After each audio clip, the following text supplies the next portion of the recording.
Okay, let's dive into a topic that can feel a little, well, abstract. Abstract art itself. It's this whole world of incredible colors and bold shapes that, let's be honest, can sometimes leave us scratching our heads wondering if we're missing something big. I mean, come on, who hasn't walked up to a giant canvas, seen a few splashes of paint, and had this exact thought flash through their mind? It is probably the single most common reaction people have. You know the feeling. You're in a gallery, it's quiet, you're surrounded by these massive, kind of chaotic-looking paintings, and you just feel, well, lost. Or maybe just confused, like there's a big secret and everyone else got the memo but you. Well, if that sounds familiar, you are absolutely not alone. And here's the thing, that feeling of confusion, it's not a barrier. It's actually the perfect place to start. That skepticism is the launchpad for really digging in and understanding what's going on here. So let's pull back the curtain a little bit. Because what might look like just a random mess is, more often than not, a very carefully constructed code. Seriously, there's a method to the madness, and we're going to deconstruct it. Right, let's just get this one out of the way, because it's the biggest myth out there. The idea that an artist just, threw some paint at a canvas, called it a day, and walked away. That's almost never the real story. The reality is so much more deliberate. And just look at this. You've got two completely different but equally intentional philosophies. On one side, you have Kandinsky. He was basically trying to paint music to show what a spiritual feeling looks like. For him, a certain yellow wasn't just yellow. It was the blast of a trumpet. And then you have someone like Jackson Pollock, where the art was the action itself. Those drips and splatters, that's literally a fossil record of his own energy and movement around the canvas. Two totally different codes, but neither one is random, not even close. So, okay, if it's a code, how in the world do we learn to read it? Well, you can think of it like learning a new language. Abstract artists are using these fundamental elements, color, line, and shape, to build an emotional blueprint. And the good news is, we can all learn the vocabulary. The most basic tool in their entire toolbox is color.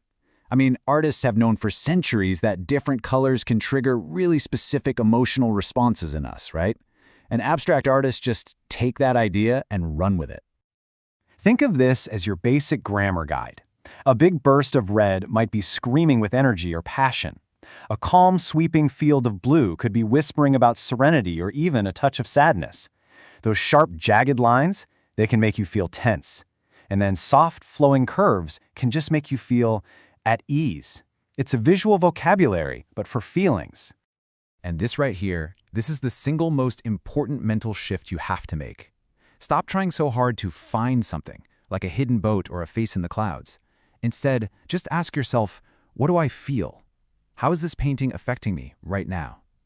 That's where the real conversation with the artwork begins. All right, theory is great, but let's get practical. Let's talk about some tools you can use the very next time you're standing in front of an abstract painting. This is your new game plan. It's a simple 3-step guide. First, just notice your gut reaction. What's the very first thing you feel? Don't judge it, just notice it. Is it excitement, annoyance, calm? Then, start asking some questions to get your brain involved. And finally, zoom out a little and think about the context, like when was this made? These questions are your way in. They turn you from just a passive viewer into an active investigator. So instead of, what is it? You start asking, how does it work? Are those colors fighting, or are they getting along? Does this thing feel like it's about to topple over, or is it totally stable? These are the questions that help you start reading that emotional blueprint we were talking about.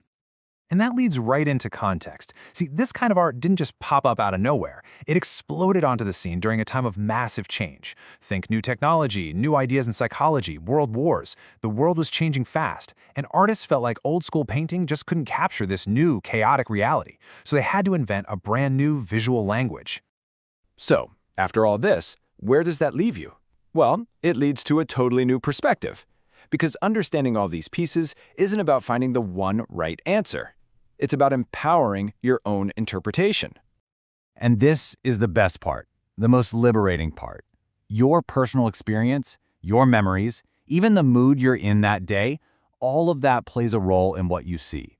Your interpretation isn't just valid, it's a crucial piece of the artwork's meaning. So that ambiguity, that feeling of, I'm not sure what I'm looking at, that's not a flaw. That's the entire point. The artwork is a prompt. It's an invitation. It leaves this open space for you to step in and complete the circuit, to bring your own stuff into a dialogue with the canvas. And that's the ultimate shift, right? You go from being a confused observer on the outside wondering what you're supposed to be seeing, to an active participant. You become a co-creator of the artwork's meaning. So, the next time you're faced with a canvas of splatters and lines, you'll have the keys. You'll know how to look for the code, how to listen to your gut, and how to join the conversation. The only question left is, what secrets is that canvas going to tell you?